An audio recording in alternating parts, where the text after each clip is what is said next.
Ce film montre la corruption de certains conseillers municipaux napolitains. Bonjour, bienvenue au Café du Cinéma et je continue mon défi de regarder tous les Lions d'Or de la Mostra de Venise depuis le début et aujourd'hui on parle du vainqueur de l'année 1963 qui est Main basse sur la ville de Francesco Rosi. Ce film est une immersion dans la politique du conseil municipal napolitaine qui transforme des terrains agricoles en terrains constructibles.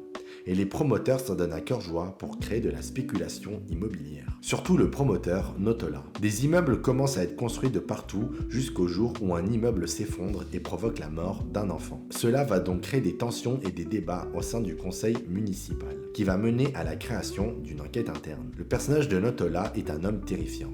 C'est un homme corrompu.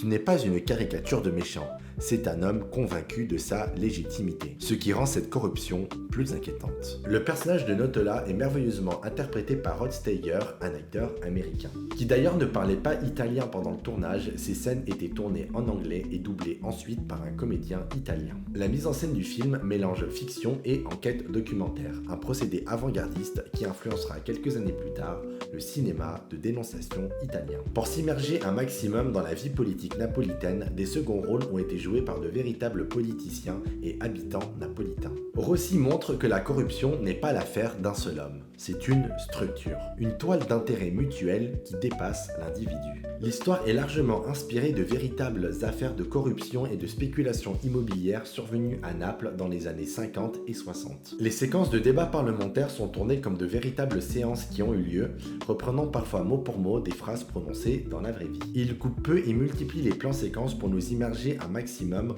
dans ces séquences de joutes parlementaires.